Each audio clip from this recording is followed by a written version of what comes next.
What's moving my setup? Oh. Well then. This is new. And it appears I have a microphone to boot. Well. Alrighty then. Shall we continue? Chapter 24. The Second Battle. Worm's Keeper and his minion in the sky. So peaceful the morning that dawned then. Mist on the river hid it, and there was quietness there. Mist filled the round wall of the camp so that it was a bowl filled with drowsy white, quiet white, because the invisible animals slept. Mist floated among the tree trunks in the forest. Mist floated across the battlefield like the train of a white gown. So gentle the day, and the sky so benevolent. So insidious, so foul the lie. Pertolote alone was visible. She was a rag left sleeping on the wall. Her head lolled over the edge in loose fashion. Her wings had lost strength and fanned away to either side of her. Her beak was grimed, dusty, because she had literally fallen asleep in the middle of a watch. For a little while she had no idea that the morning was upon her. Her sleep was a blessing, for just a little while. Suddenly a sound went up from the hidden river and blasted her awake. One note, one long, eternal note, so cold, so drilling, so fierce with hatred, that Pertolote reeled backward. If the sound had broken off, she might have frozen in her attitude, but it didn't. It kept on blasting, and Pertolote began to run away. She ran, broken and crazy, beating the dirt with the ends of her wings, snapping feathers. She rounded the wall toward the forest, pumping her small head, breathing through her nose. Her eyes rolled wildly in her head. But a second sound trumpeted from the forest, shrill, unearthly. It hit her full in the face, and with such sudden power that the poor hen crumpled down and covered her head. The river sound trebled, shrieking fury like the winds of a tornado. The sound from the forest echoed that and shook the trees. One and then the other. The ground trembled. One and louder still the other. They clapped together over Pertolote, and she began to pray. The mist was everywhere calm. Invisibly the voices searched one another, fought one another. Then Pertolote began to recognize one of the sounds, and she was filled with wonder. Slowly, slowly, she lifted up her head. She looked toward the forest. Then she sat up, astonished. There, on the topmost limb of the tallest tree, stood Chanticleer, his wings wide like an eagle's. He was crowing lauds, as lauds had never been crowed before. The tree dipped and swayed from the impact, but Chanticleer rode the motion and crowed. Lauds was his challenge to the hidden fury of the river, to cockatrice. Pertolote's vision became intensely clear now. She saw the rooster, his head high, his golden breast, his azure legs, and she could see, bound tightly to his spurs, 2 savage spikes. "Gaff," she breathed into the splitting sounds of the morning. "And the slasher. He's put on Gaff and the slasher." Thus the names of the rooster's weapons, old weapons. Pertolote wanted to weep. But then the river sound began to change. Pertolote whirled around and saw a cockatrice burst out of the white mist. He swooped low for a moment, crying his own hateful lauds, writhing his tail into devilish, impossible shapes. Then he gave power to his wings and soared up and up, stretching his neck and screaming until he was but a dangerous needle in the sky. Blitzschlang, cockatrice had become the lightning snake. Pertolote turned to Chanticleer's tree, and she cried, "Don't! Chanticleer, Chanticleer, don't!" But who could hear her? The challenge must turn to fighting now. Lauds was over. Chanticleer had also leaped into the air. He sank some way, but then his wings caught at the air, grabbed at it, and lifted his body up above the forest. "Oh, for the love of God," Pertolote pleaded, "Chanticleer, don't!" But who could hear her? Chanticleer bumbled upward. There was no doubt that he could not fly as the Blitzschlang could, that cockatrice. Roosters do not belong in the air, but he had ceased his crowing and bent his energies to the flight. He rose higher and higher above the forest, putting space between himself and the ground. He went to meet the enemy. There was only one sound now. Cockatrice lay on high and laughed. Cold, evil, powerful his bellowed laughter. He had contempt for the rooster laboring to meet him, and he seemed almost to be still, so high was he above the earth. He seemed to have found a windy shelf up there, and from there he spat at Chanticleer. But then the Blitzschlang slipped the shelf. That devil tipped forward, made a dart of his beak, a rod of his tail, and dived. Down he streaked out of the sky. Pertelote lifted a wing as if she might protect her husband. Chanticleer saw him coming and changed his course. He flew no longer up, but straight forward. But Cockatrice only bent his dive as if it were a gleaming, flexible saber. He ripped the air faster and faster. He was a bolt, an arrow. He was lightning. The little needle grew into a spear, an axe, and he hit the rooster full on the back. Chanticleer fell. Cockatrice spread his powerful wings and sailed up and up again to a greater height. Pertelote watched the rooster tumble from the sky, but he was fighting the fall. He tore first one wing and then the other out of the wind, and then by main strength he spread them out again and caught himself. Soon his fall began to slow. He made a level flight of it, and he flew just above the treetops. He was in control. Pertelote started to breathe again. Cockatrice, a little dot near heaven, laughed. He saw what Chanticleer was doing, but Pertelote began to strike herself on the breast because she too saw what Chanticleer was doing. He was flying upward, struggling upward again. "Come to me!" screamed Cockatrice from his enormous height. "Come to me, rooster, and I will give your flesh back to your own beasts, and they will feed on it." He circled near heaven and laughed like a demon. But Chanticleer answered nothing. Silently he labored higher and higher, the one living thing in all the middle sky. The mists of the morning were gone, burned away by a white sky, and the air was glassy clear. Nobody had heard the animals waken, yet there they were, 1,000 faces rounded by a wall, watching their lord as he lugged himself higher above them. Suddenly Cockatrice's laughter broke off, and he attended to business. The dot cried, "Then I will come to you!" and he pitched down out of the sky. Chanticleer worked hard. Again he laid his flight flat over the earth, but again it was useless. Faster than thought the demon dived. He didn't check, he didn't swerve. He went straight at the rooster and cracked into him with all of his falling might. Pertelote jumped at the sound of that hit. This time the rooster did not catch himself. He fell, turning over and over, his loose wings doubling backward, a chunk of feathers in disarray. Chanticleer fell out of the sky and crashed into the forest. Pertelote did not know that she was beating her breast. Neither did she hear the pleading, mewing sounds coming out of her own throat. Nor did a single animal in all the camp move. Their eyes were at the forest, seeing nothing. Cockatrice sat on the top of the sky once again. His wings were tireless. Then Pertelote wailed, "Not again!" Out of the forest, crippled in his flight, Chanticleer was rising up again. With much trouble he cleared the treetops. He hung mid-air for a moment. Then, thrumming his weary wings with a great deal of wasted motion, he turned his flight upward again. A sadly broken flight. He slipped and flew, slipped and flew.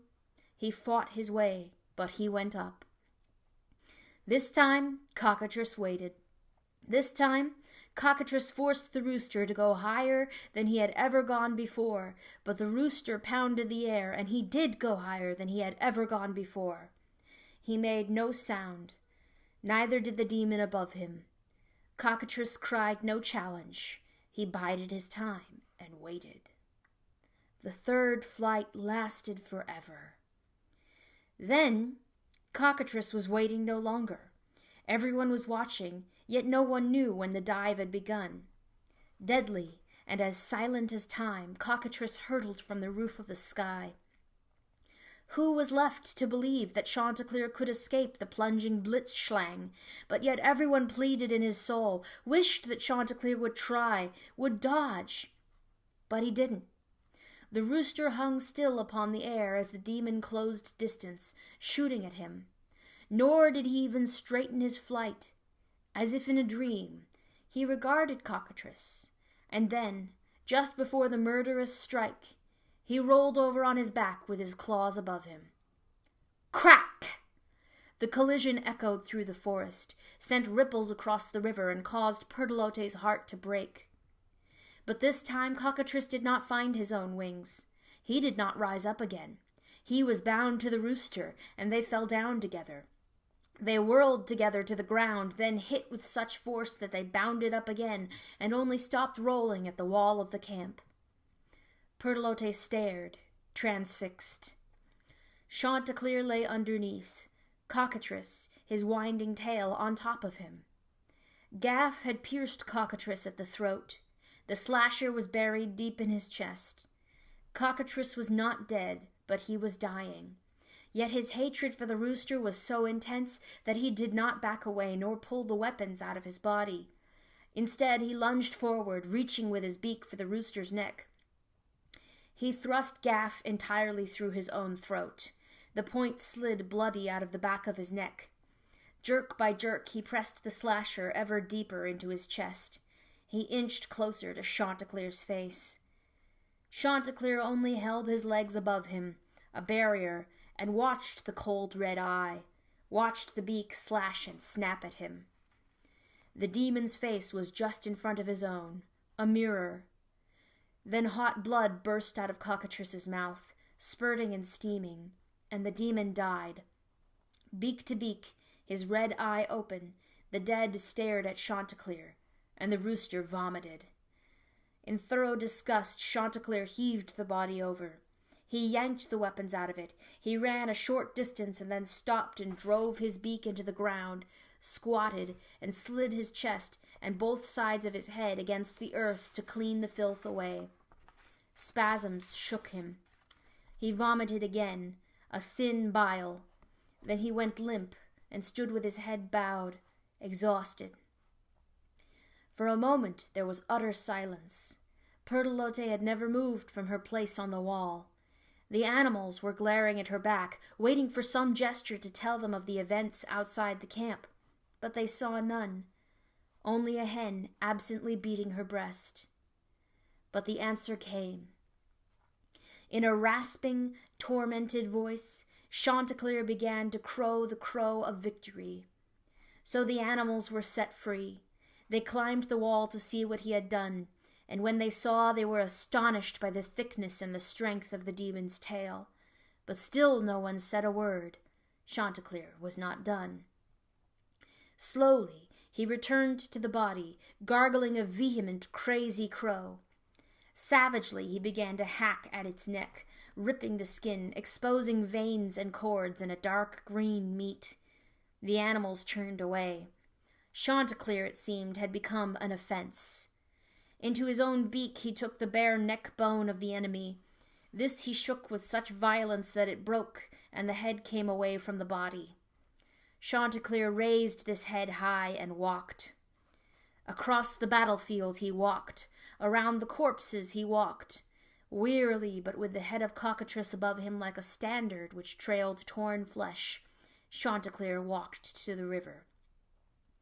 At the shore he stretched his neck and cried out, "Worm! Oh, worm! Oh, wretched worm! Swallow this thing and gag! Your Cockatrice is dead, and I have done it!" Then he threw the head with its open eyes into the water.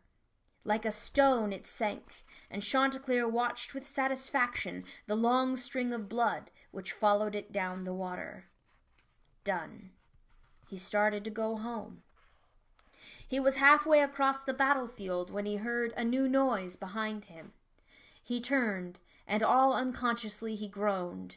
Waves of sorrow nearly drowned the rooster because he saw that the waters of the river were seething. Where the demon's head had entered them, the waters were boiling. Bubbles broke the surface in a steady, restless rash. Then the boils spread wide, and the whole river itself was churning. "Chanticleer! Chanticleer!" cried the voice from underneath the ground. "The last sin is the worst. How vain to kill the cockatrice, but how much more contemptible to glory in an empty thing. Chanticleer, I am Worm." The waters began to crawl up onto the battlefield, closing like fists around the large corpses and lifting the little ones up.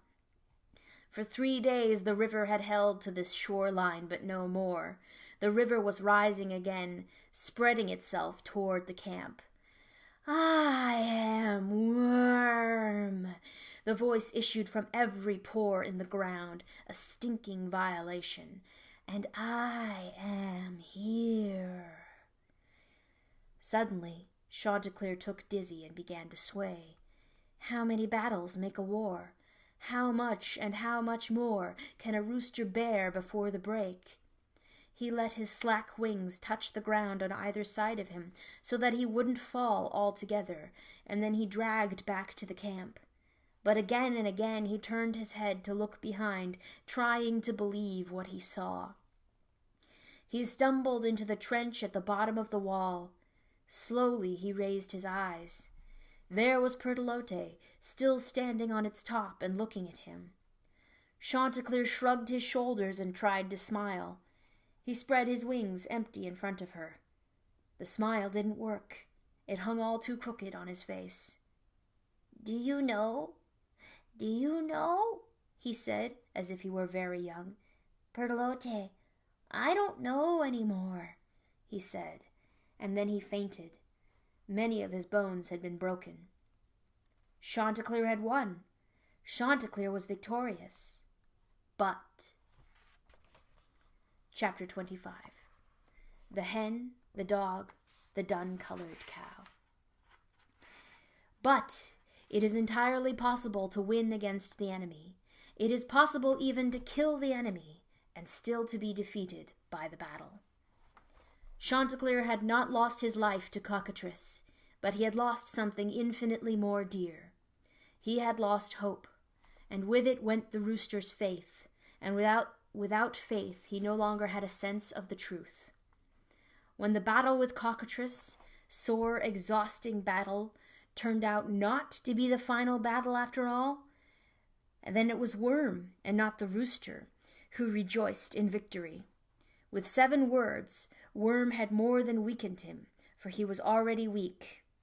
With 7 words, Worm had made the war an endless thing, and every victory a joke. With 7 words, Worm had murdered hope, and sent the rooster mumbling through the windless halls of despair. And with 7 confident words, Worm had struck down the leader of the land, so that the land was no longer proof against his escape. Leaderless, loose, the keepers would lose their strength. The bond was breaking, the patch frayed at the center of it, the prison gate unlocking, and Worm saw freedom in front of him. For Chanticleer, one thing and one thing only held any meaning now, his own feelings. All of the rest was mere shadow, smiling, mocking shadow. When he swam to awareness again, Chanticleer discovered that he was in the coop on a clean bed of straw. He tried to move, but he couldn't. His whole body, the bones within and the flesh without, was stiff, wooden. All of the sights and sounds around him washed into one another, so that he thought he was seeing everything through a sheet. Someone, he thought, had put a sheet over his head. He considered this sheet for a moment. Muslin, he thought to himself. No, not muslin. Something sheer, something thin and light. The color of the sheet kept changing, flushing red every time his heart beat, and deep crimson when he breathed, almost as if it would blot out all things else. Chanticleer thought that this was both kind and remarkably beautiful, and for a moment he took pleasure in it. but only for a moment. Soon the fact that the sheet was over his head struck him with a deep and piteous sorrow. "They think I'm dead," he thought. "They didn't even wait for me to wake up. They covered me and left me for dead." All of a sudden, Chanticleer felt profoundly sorry for Chanticleer. "Well, they rot," he decided with monumental dignity. "I can do without them," he proclaimed to his soul. "Let them go their selfish ways. Chanticleer the rooster was ever the noblest bird of them all." And speaking that way in his heart, Chanticleer composed himself for an eternity of lonely suffering. But the colors around him never ceased pulsing. Slowly they began to move as if with a purpose, drawing together, wrapping themselves around a shape. They were taking form, and they were blending into each other, swirling, mixing, losing distinction until all the colors were one color, done, and the shape was the shape of a cow. Chanticleer's heart leaped. He blinked and looked very hard. Yes! He saw the rangy, pointed horns of the dun cow, and her liquid eyes, so soft with sympathy. They were in pain, those eyes, and the rooster knew them very well. "You didn't forget!" Chanticleer cried without opening his mouth. "You saw my suffering! They left me, but you, my friend, you came back to me!" The cry caused sparks to fly all around his head, and the image of the dun cow wavered like a water reflection. But this is the sadness of Chanticleer's hopeless condition, that wild delight can fall quickly into a wild and bitter tantrum. Nothing lasts. When the image of the dun cow stilled again, anger exploded in Chanticleer's brains. Her eyes were as sympathetic as before, but now he could see that they were not looking at him. There was company between the dun cow and himself. Mundocani Dog was there, and it was him the dun cow was gazing at. "Out! Out! Out!" roared the rooster, still without the benefit of his mouth. "My place isn't yours any more, dog! Get out of the coop! Out of the camp! Die, you loathsome—" But no one seemed to mind his bellowing. Neither the dun cow, who had now begun to shape her mouth as if talking, nor the dog, whose bent head and hanging ears were lost in listening, nor the hen. The hen! "Perlote, you too?" Chanticleer was sick. The two who had been closest to him, whom he had loved most deeply, these had stolen from him the warm attention and the healing gaze of the dun cow. They were the chief conspirators. Having taken his life, covering and leaving him to die, now they were burying him, cutting him off from the one who could give him life again. So the dun cow would feed a filthy dog while a rooster perished, and a hen could watch the murder without guilt. "Now I know, Perlote! Now I know that there's nothing left for me!" Chanticleer's sorrow on his own behalf was immeasurable. But the next thing that he saw silenced and confused him. Obeying some direction from within her, the dun cow stepped back from the dog. As she did, her gaze for him grew more and more anguished. Her very eyes began to melt for grief, and her face contorted in an agony. "Oh, Mundocani," she groaned in a wonderful voice. It was clear that she was suffering, and that for the dog, but he remained still and bowed, listening. "Oh, Mundocani," again in that terrible moan. Suddenly she swung her head round to the wall of the coop, closed her eyes, and cracked her head against the wooden beams, all in one hard motion. Not her head, her horn. Again and again she hit the wood with the side of her horn, bunching the muscles in her neck, throwing the entire weight of her body behind each blow, weeping. Again and again the coop shook under the assault. Then a splitting sound shivered the air, a cry of pain. The horn broke off at the skull and fell to the ground like lumber. Neither Mundocani nor Perlote had moved an inch. It was as if the dun cow were still speaking quietly at their ears, but she wasn't. From the door of the coop she was regarding the dog with an inexpressible sorrow. She had but one horn remaining, for the other she had left behind. The cow had become a cripple. Then, just before she turned to walk away, She raised her eyes and looked directly at Chanticleer. "Mordecai fidei," she said in the hidden language, but the rooster heard her with absolute clarity. Her voice was like a waterfall. "Quare dubitasti? Chanticleer, Chanticleer, don't you know yet that it is all for you?"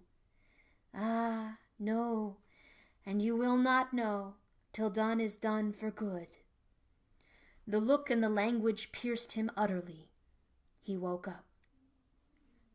The colors, the death pall, the self-pity, the vicious conspiracy against him, and the dun cow and her final glance all whirled in the rooster's brains, together with the outrageous pain of his body. "Who are you?" he said to the air, because the dun cow was truly gone. This time he used his mouth for the question, and a pale, stupid voice, but a real one, came out. "Maybe this, maybe that," Mundocani answered the question as he stood beside Chanticleer's bed. "Me the rooster used to know. My back he used to stand on when he crowed the morning in. But a back may change, God knows, and a dog who was this yesterday may be that today." How long had the dog been pattering this useless speech, word after mumbled, meaningless word? It seemed to Chanticleer that it had been a very long time.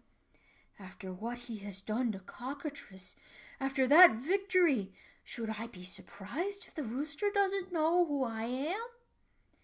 Painfully, Chanticleer turned his head away from the coop wall. He perceived a nose, and instantly he hated that nose more than anything else in the whole world. It was the nose on the face of failure. Not the cause, but the symbol of their hopeless predicament, and it was worn by one who could betray. "Filthy mongrel!" Chanticleer groaned in a metal voice. "Deserted me!" "The rooster!" Mundocani said, new light flashing in his eyes, his throat swallowing again and again, the whole dog trying hard not to weep. "My rooster! You're alive! You're talking!" "I disown you!" Chanticleer rasped, focusing on the nose and trembling that it should be so close to him. "I never knew you!" "Oh, glory be!" Mundocani cried. He backed away a step and broke into a little dance. "Glory be to God, Master of the Universe! He lives!" "Fool!" Chanticleer shouted, and the pain of that shout nearly split his being in two. "Get," he whispered, glaring like Cockatrice himself, "out of my sight!" Then Mundocani did leave him, and Chanticleer counted that a tiny victory. With all his heart, he desired that Mundocani should hurt, should feel a guilt more intense than the dog had ever felt before. Oh, that nose was a vile thing. But it was a passing victory. The nose was back in a second, bouncing its jubilation and bringing Pertolote behind. "Words he spoke to me," the dog explained. The hen came very close to Chanticleer and searched him gently for his wounds. Chanticleer tried to pull back from her and failed. He could not command his broken body any more. Helpless. "You," he leered at the hen, "and the dun cow, what?" He made a ghastly attempt at a nod, an accusing nod. "A dog and a hen, so, and the dun cow, so. I know, you are against me." "Things and stuff, Pertolote," Mundocani said, sympathy and joy stuck together in his throat. "The poor rooster wanders in his brains, confused he has a right to be after such a struggle with Cockatrice." Chanticleer blazed with anger. Stars burst in his head, and he nearly passed out again from the pain. But Pertolote ignored Mundocani's explanation and spoke sincerely to Chanticleer himself. "Who is this dun cow?" she asked. "Chanticleer, what are you trying to tell us? We can't wait much longer to act the final act. The river, Chanticleer, the river is at the wall of the camp. If you know anything at all, tell us. Help us to understand." At this new information, the rooster squeezed his eyes shut. The expression on his face jumped and twisted dreadfully. His sad, ragged body began to shake, and a thin hiss escaped his mouth. Chanticleer had begun to laugh. "Then you too are going to die," the ruined rooster giggled. "Justice." "Chanticleer!" Pertolote stood back, shocked. "Is that what you have to say to us?" "He is sick," Mundocani said quietly, himself astonished at the depth of the sickness. "He does not know what he says." "Oh God," Chanticleer thought to himself, "the treachery of that nose, self-righteous nose." Aloud he whispered furiously, "I am dying. We are all going to die. You are going to die. There is nothing left to do." "No!" Mundocani cried, suddenly full of authority. "There is still something left to be done." And Pertolote, too, as if it ought to make a difference to the rooster, said, "There is, Chanticleer. There is something yet to do." But Chanticleer fixed them with his haunted eyes. "Worm is at the wall. Cockatrice was nothing. Worm is everything. You two, you betrayed me. You made a way for him. Worm will win. Now get away from me and let me die alone." Neither Mundocani nor Pertolote made an answer to this speech. They stood side by side in absolute silence, staring at the rooster. And the rooster, for his part, met their stare with his own, challenging, threatening, coldly triumphant, gleaming. He had hurt them. He had found the right thing to say. The nose was powerless. But whereas they should have bowed their heads and skulked away, leaving him alone, they didn't. A minute, 2, 5, and then 10. They continued to stare at him with an unbroken astonishment, not as if they were waiting for another word, but rather stunned by the stranger in front of them. Then tears began to gather in Mundocani's eyes, and his gaze grew mortally woeful, grieving. The tears spilled over unnoticed, ran freely down either side of the nose, and Chanticleer saw that the dog's eyes were brown, soft, and full of an inexpressible sorrow. Finally, Mundocani did bow his head. He said something to Pertolote without looking at her. When she did not move, he used his enormous nose to nudge her, gently, push by push, to a far corner in the coop. Then he walked sadly to the rooster. "There is still something left to be done," he said. He opened his mouth, lowered it over Chanticleer, and lifted the rooster bodily from his bed, between jaws hard and wet. Chanticleer's mind buzzed at Mundocani's strange behavior. For one instant he thought he would struggle against the teeth. Gaff and the slasher were still bound to his spurs. But he was helpless, dying, and the dog's bite was simply too strong for him. So he gave up. He didn't care. Dying is dying, however it may happen. And if a dog was soon to crush him body and bones, then he, Chanticleer, would make the only choice left to him in a hopeless world. He would say nothing. He would die in silence, tragically, but with a hero's dignity. You see, he thought to himself, I was right. It had to come to this. But Mundocani did not bite him to death on the spot. Neither did he chew the rooster slowly. Instead, he turned, glanced at Pertolote, and then stepped out of the coop into the white light of day. Neither did he stop once he was outside. He began to walk through the camp, with the rooster in his mouth.